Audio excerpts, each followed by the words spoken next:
सभी को नमस्कार। उम्मीद करता हूँ आप अच्छे होंगे, स्वस्थ होंगे।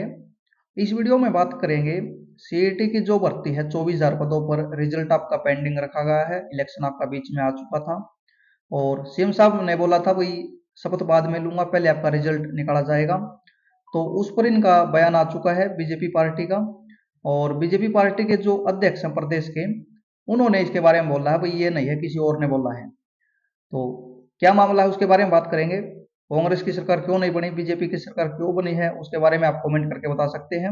आपको क्या लगता है, क्या रीजन हो सकता है। और बाकी कांग्रेस के जो भी कैंडिडेट थे वही विधानसभा में चुनाव लड़ रहे थे, उनके बयान भी आपके इस तरह के देखने को मिले थे, तो उनका असर मुझे लग रहा है काफी हद तक हुआ है। गरीब कैंडिडेट गवर्नमेंट जॉब की तैयारी करते हैं, वही जिनके पास कोई भी ऑप्शन नहीं होता, नहीं उनके पास सिफारिश होती, नहीं उनके पास पैसा होता, तो उनको बिल्कुल इस चीज़ का डर था मुझे लग रहा जहाँ तक। और उन्होंने बीजेपी के साथ जाना ही बेहतर समझा, क्योंकि कांग्रेस भी उन्होंने पहले देखा हुआ था, ऊपर से उनके इस तरह के बयान देखने को मिले हैं। न्यूज़पेपर में भी इस तरह की चीज़ें मेंशन की हुई हैं। बाकी मैं न बीजेपी की तारीफ कर रहा न कांग्रेस की तारीफ कर रहा, दोनों बराबर हैं। और जो भी है जिसकी भी सरकार आती है वही एक्सेप्ट करनी होगी, क्योंकि आपका काम था वोट डालने का, हो चुका है। चीज़ों को भूल जाओ, जो भी सरकार आई है उसके अकॉर्डिंग ही अब आपकी होने वाली है। हाँ, काफ़ी कैंडिडेट हैं वही 3.5 लाख ने सीईटी पास किया हुआ है, तो उनके साथ गलत हुआ था सभी को पता है। और काफ़ी कैंडिडेट का नाम इसमें आना चाहिए था, नहीं आ पाया। तो 2 लाख वैकेंसी खाली है, सरकार अब भी उनके लिए अच्छा कर सकती है अगर करना चाहे, अगर इनकी नीयत साफ है। और इस तरह की पॉलिसी बनानी चाहिए भाई, ज़्यादा से ज़्यादा कैंडिडेट को मौका मिलना चाहिए और कंपटीशन अच्छा हो पाए। कंपटीशन अच्छा होगा तभी अच्छे कैंडिडेट मिल पाएंगे। लेकिन जिन्होंने वही पेपर दिया है, सीईटी मेंस दिया है 24,000 के लिए, तो उनका रिजल्ट भी आना चाहिए, ताकि उनके लिए भी अच्छा हो पाए और आगे ये कंपटीशन में यानी आपके नहीं जाएंगे। वही सीधी बात है, ग्रुप सी ग्रुप डी की वैकेंसी आती तो ये 24,000 बच्चे उसमें फॉर्म वगैरह नहीं अप्लाई करेंगे, अगर इनको इनकी मनपसंद की जॉब मिल जाती है तो। और पहले वाला सीईटी का स्कोर इनका जीरो आपका हो जाएगा।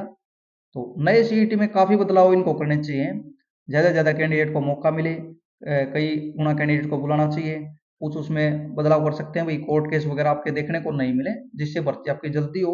और जो आपके चेयरमैन साहब उन्होंने बोला हुआ था भाई हम टाइमली करेंगे भर्तियों को, अच्छे से पॉलिसी को फॉलो करेंगे, तो उम्मीद करते हैं भाई इन चीज़ों पर इनको काम करना चाहिए और कैंडिडेट के हक में फैसला करना चाहिए, क्योंकि कैंडिडेट ने इनका पूरा साथ दिया है इनकी सरकार बनाने में। किसी को नहीं लग रहा था बीजेपी की सरकार आएगी, क्योंकि सभी दुखी थे भाई, 5 साल से कोर्ट की वीडियो देखते थे, कोर्ट की वेबसाइट चलानी सीख गए थे, तो ये बड़ा रीजन था। लेकिन शायद कैंडिडेट को लगा है भाई कांग्रेस इससे भी खराब मामला कर सकती है, और इसलिए वोट इन्होंने नहीं दिए। यही इनके अध्यक्ष ने बोला है। यहाँ पर देखोगे विपक्षी दल नौकरियां बांटने की बात करने लग गए थे, और जनता ने इसका जवाब वोट के जरिए यहाँ पर दिया है। तो मुझे लगता है दोस्तों ये इनकी बात ये सटीक है, और असर हुआ है इस बात का। कांग्रेस ने जो जो बोला है, उनके कैंडिडेट थे वही, और हुड्डा साहब ने भी भाई मान लेना चाहिए था जो उनके हैं वही, हमने जो पहले किस तरीके से दी थी आगे से हम अच्छा करेंगे, हमारी गलती है, लेकिन बोल रहे थे वही पहले दी थी उसी प्रकार नौकरी देंगे। तो कैंडिडेट बिल्कुल डर चुके थे। और ये कांग्रेस की मैं या बीजेपी की तारीफ नहीं कर रहा, हुआ है इलेक्शन में इस तरह की चीजें। तो इनसे सवाल किया गया है, देखो आप सरकार बनते ही सबसे पहला कार्य क्या होगा, तो इन्होंने बोल दिया भाई 24,000 पदों पर ज्वाइनिंग देने का काम करेंगे, साथ में महिलाओं को 2100 रुपये दिए जाएंगे, और यही हमारा सबसे पहला काम होगा। सीएम नायब सिंह सैनी बनेंगे, क्योंकि इन्होंने ही बोला था भाई ज्वाइनिंग बाद ज्वाइनिंग पहले होगी, बाद में शपथ ली जाएगी। तो चलो शपथ पहले भी हो जाए, कोई दिक्कत नहीं है, लेकिन ज्वाइनिंग पहली कलम से दे रहे हैं तो ये अच्छी बात है। नहीं तो इलेक्शन होते ही वही चीजें बदल जाती हैं, हम बोलते हैं काम कर रहे हैं, ये कर रहे हैं, वो कर रहे हैं, टाइम लगेगा।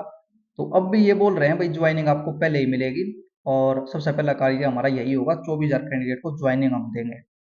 तो इसे एक वही अपनी जवान है उसको भी रखने का काम हो सकता है, अगर ये करते हैं ऐसा तो बिल्कुल अच्छा होगा कैंडिडेट के लिए।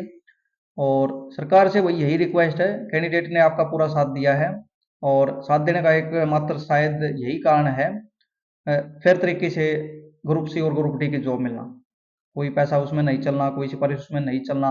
कैंडिडेट मेहनत करते हैं, फिर मेरिट में आते हैं, उसके अकॉर्डिंग उनको जॉब मिलती है।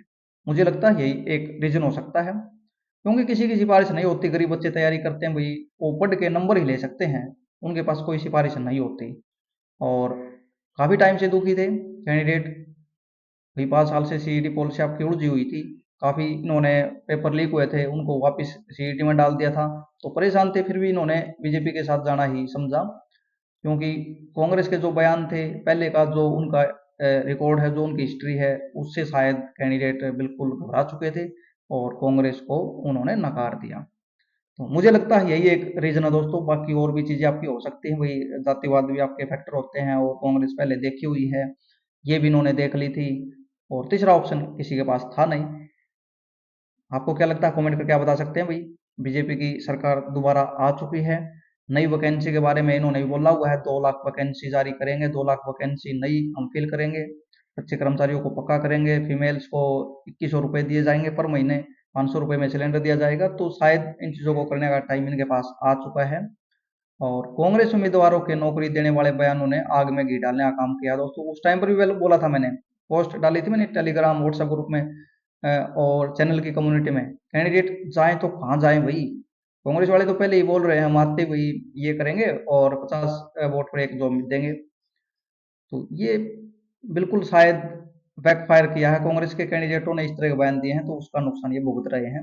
और इस तरह की चीजें होनी भी नहीं चाहिए रियलिटी में भाई। फिर एग्जाम का, कंपटीशन का फिर क्या मतलब है, अगर ऐसे ही जॉब मिलेगी तो किसी को फिर पढ़ने का, टाइम खराब करने का क्या फायदा फिर। तो ये रीजन हो सकता है, कैंडिडेट को शायद बीजेपी ने जो दुखी किया है वही पसंद आ गया, न कि पैसे से नौकरी लेना, सिपारिश से नौकरी लेना। तो शायद ये कैंडिडेट के बस की बात भी नहीं थी। जो गरीब कैंडिडेट हैं वो शायद इस तरह की चीज़ों में फिर पिछड़ जाते, तो उन्होंने दोबारा बीजेपी पे भरोसा किया है। और बीजेपी ने वही बोल दिया, दोबारा फिर आपका इलेक्शन के बाद सबसे पहला काम हमारा 24,000 का रिजल्ट देना होगा, फीमेल्स को 2100 रुपये पर महीने देने का काम हम करेंगे। तो आपको क्या उम्मीद है, वही सही करेंगे या पहले वाली चीज़ें आपकी रिपीट होंगी, कमेंट करके आप बता सकते हैं। बाकी वही स्टार्टिंग है सरकार की, सीएम बदल चुके हैं, अब आपके एक्टर नहीं है, तो उम्मीद अच्छी करोगे तभी आप माइंड सेट को अच्छा सेट कर पाएंगे और अपना फोकस एक तरफ आप कर पाएंगे। और देखोगे इनको, समझोगे किस तरह चीज़ें हो रही हैं, तभी चीज़ें अच्छी होंगी। तो उसके लिए टाइम देना होगा इनको दोबारा, और किस प्रकार चीज़ें करते हैं, अच्छे से चेयरमैन भी नए हैं, तो उम्मीद करते हैं वही सब कुछ अच्छा होना चाहिए, तभी कैंडिडेट का फायदा है। और मोस्टली कैंडिडेट वही जुड़े हुए हैं, वही जो तैयारी करते हैं। तो इस वीडियो में यही जानकारी है। अगर आप चैनल से नए जुड़े हुए हैं तो चैनल को सब्सक्राइब जरूर करें, वीडियो को लाइक शेयर आप कर सकते हैं। धन्यवाद।